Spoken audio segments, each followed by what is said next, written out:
کچھ لوگوں نے نا پکا ذہن بنا لیا یہ کہنے کا کہ ہاتھ بڑا تنگ ہے، پکا، آپ جس وقت پوچھ لیں ان کا ہاتھ اور بڑا ہی زیادہ تنگ ہے۔ آپ یقین کریں، بہن کا جو خامند ہے وہ کہہ رہا ہے جا حصہ لے کے آ، تیرے بھائیوں کی کمائی تو نہیں، تیرے ابا کی ہے، لے کے آ۔ وہ بیچاری اس کی منتیں کر رہی ہے، کہتی ہے اگر جاؤں گی نا تو وہ کہیں گے حصہ لے جا، آج کے بعد ہمارے گھر نہ آنا، میرا دروازہ نہ بند کرو، مہربانی کرو۔ اور بھائی سے بات کرتی ہے تو کہتا ہے ہاتھ ہی بڑا تنگ ہے، جب ٹھیک ہوگا تو دے دوں گا۔ نہ کریں یہ ظلم، ہمارے اپنے تڑپتے رہتے ہیں اور ہماری دولتیں اندر پڑی رہتی ہیں، ہمارے اپنے چھوٹی چھوٹی ضروریات کے لیے پریشان ہوتے ہیں، لیکن ہم بڑے بڑے بہانے ہیں ہمارے پاس، کہتے ہیں یہ نکمہ ہے، یہ نکھٹو ہے، یہ کام نہیں کرتا، اس میں فلانا ہے، بے فلانا ہے، بلہذا میں نے نہیں ساتھ چلنا۔ اظہار جب آپ کے اندر پیدا ہوتا ہے نا، اظہار جب کسی کے لیے آپ حساس ہوتے ہیں تو آپ کو بھی سرور حاصل ہوتا ہے۔ نہ کریں یہ کام کہ آپ کو اللہ نے وسعت دی ہے اور ہر وقت آپ ہاتھ تانگ ہونے کا رونا رو رہے ہیں، ہر وقت آپ یہ کہہ رہے ہیں میں بڑی آزمائش میں ہوں، جب خدا نے آپ پہ نہیں ڈالی تو اتنے جھوٹ بولنا صرف اس لیے کہ میرے پیسے بچ جائیں، صرف اس لیے کہانی سنانا کہ حالات میرے بڑے خراب ہیں کہ کوئی بندہ میرے سے کوئی تھوڑا بہت قرض نہ مانگ لے۔ سنو، نبی پاک صلی اللہ علیہ وسلم کے پاس مہمان آ گیا، بخاری مسلم ہے، حضور نے ازواج مطہرات کے گھروں میں پیغام بھیجا کچھ چیز ہے ضیافت کے لیے؟ یا رسول اللہ کچھ بھی نہیں، یہ دو جہاں کے شاہ ہیں اور پاس کچھ رکھتے نہیں، دو جہاں کی نعمتیں ہیں ان کے خالی ہاتھ میں۔ یا رسول اللہ کوئی چیز بھی نہیں۔ حضور نے صحابہ کے مجمع پہ نظر ڈالی، یا رسول اللہ صلی اللہ علیہ وسلم حکم ہو، تو حضور فرمانے لگے تم میں سے کوئی بندہ ہے جو اسے گھر لے جائے روٹی کھلائے؟ ایک صحابی اٹھے فوراً، حضور میں لے کے جاتا ہوں کھانا کھلاتا ہوں۔ فرماتے ہیں میرے گھر میں صرف بچوں کا کھانا تھا،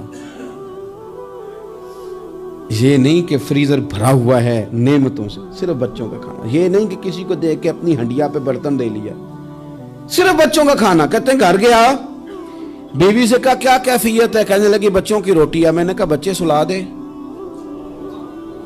صبح ناشتہ کر لیں گے۔ تو کہنے لگی آپ کیا کھائیں گے؟ تو میں نے کہا نہ میں کھاؤں گا نہ تو کھائے گی، مہمان جو نبی پاک کا ہے۔ کہا اچھا، اب ذرا تجویز دیکھو میاں بیوی کی سوجھی آپس میں۔ کہتے ہیں کھانا لگا دینا، کیونکہ ایک آدھ بندے کا کھانا ہے۔ اپنی غربتوں کا ہر جگہ اظہار کرنا، رونا رونا، یہ دیکھو غربت کیسے چھپائی جا رہی۔ اس کو کہا نہیں کہ چل تو تھوڑا رحم کھا، تو آیا ہے تو تھوڑا رحم کھا، یہ نہیں کہا۔ کہا اٹھ کے نا تو کھانا رکھنا اور اٹھ کے نا چراغ ٹھیک کرنے کے بہانے بجھا دینا۔ ہم دنیا والوں کے سامنے کیوں اپنے دکھ بیان کریں؟ ہم جو کہیں گے رب رسول کی بارگاہ میں کہیں گے۔ تو نا چراغ ٹھیک کرنے کے بہانے، اہلیہ اٹھی کھانا دینے کے بعد چراغ ٹھیک کرنے کے بہانے بجھا دیا۔ خامد بھی ہاتھ چلاتے رہے، بیوی کبھی برتن رکھتی کبھی اٹھاتی، پتہ چلے کہ کھانا کھا رہے ہیں، کھانا کھایا جا رہا ہے۔ کہتے ہیں مہمان پیٹ بھر کے کھانا کھا گیا۔ یہ کام ہوا رات کے اندھیرے میں، اس وقت ہوا جب چراغ بھی بند تھا، اس وقت ہوا جب کوئی دیکھنے والا نہیں تھا، کسی پڑوسی کو بھی خبر نہیں تھی۔ فرماتے ہیں صبح کے اجالے میں اس مہمان کو لے کے مسجد نبوی میں نے قدم رکھا تو نبی کریم نے فرمایا رات جو تم نے کام کیا ہے نا اسے دیکھ کے میرا رب بڑا مسکرایا ہے، اللہ بڑا مسکرایا ہے۔ اللہ تر دامنی پہ شیخ ہماری نہ جائیے، ہم دامن نہ چھوڑ دیں تو فرشتے وضو کریں۔ یہ شان ہے صحابہ کی۔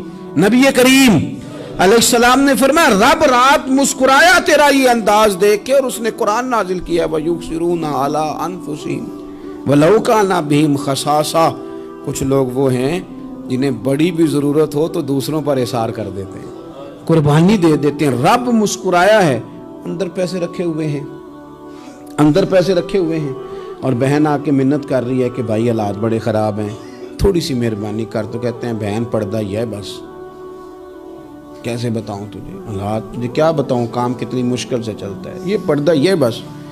بہرحال اگر تو نے کہا ہے نا 50,000 تو میں زیادہ نہیں کوئی 20 کو دے دوں گا تجھے، وہ بھی خاصی نیکی کر کے، وہ بھی بتا سکھا کے۔ رات اماں پہ علیحدہ سے احسان چڑھاؤں گا، ابا پہ علیحدہ سے چڑھاؤں گا کہ تمہاری بیٹی کے ساتھ تعاون کرنا، سارے علاقے کو ویسے ہی بتاؤں گا۔ اور وہ غریبنی بیچاری 20,000 لے کے گھر گئی ہے، پھر سفارشیں کر رہی ہے کہ مہربانی کرو۔ میں نے ایسے بھی دیکھے ہیں جو پہلے بیوی کو پکڑاتے ہیں، تو دے